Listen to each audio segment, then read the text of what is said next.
We've had a very exciting quarter. We're able to successfully launch Robotaxi, so providing our first drives with no one in the driver's seat with paying customers in Austin.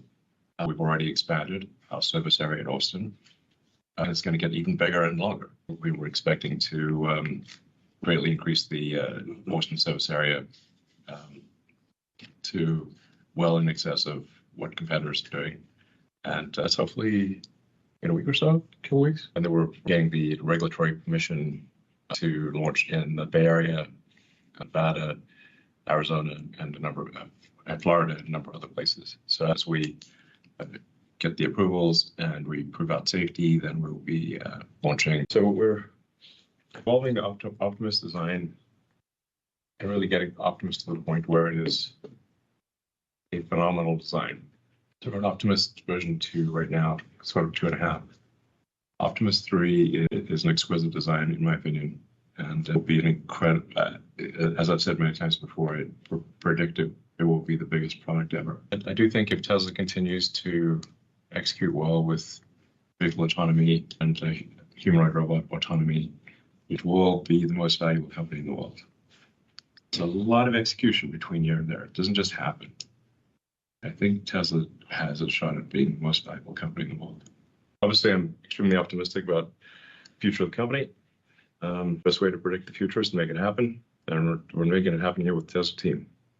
So I'd just like to say thanks to all of our supporters, and I think we've got an incredibly exciting future. I think we'll end up delivering cars in the greater Austin area and the Bay Area by default from the factory by the end of this year.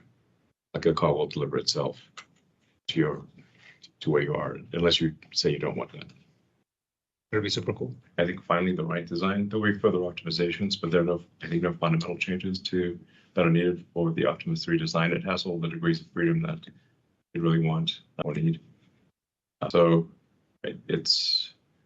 we'll have prototypes of that in, I don't know, 3 months. We'll certainly start production on that in the beginning of next year.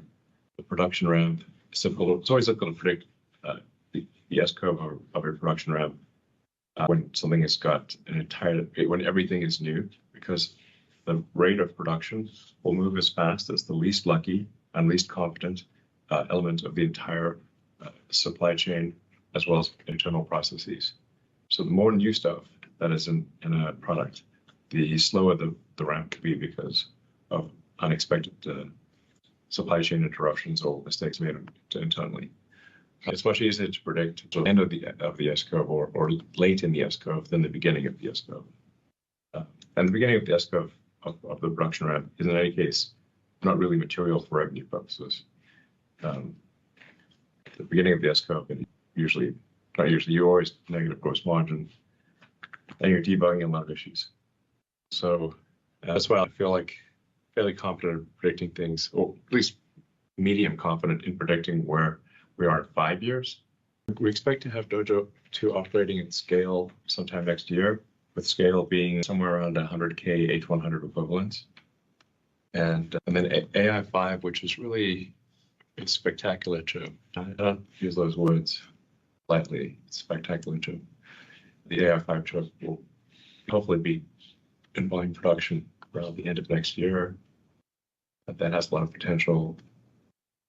Thinking about Dojo 3 and the AI 6 inference chip, it seems like intuitively we want to try to find convergence there, where it's basically the same chip that is used, where we use, say, 2 of them in a car or an Optimus, and maybe a larger number on a board, like kind of 512 on a board or something like that, if you want high bandwidth communication between the chips at a forced serving. That sort of seems like intuitively the sensible way to go.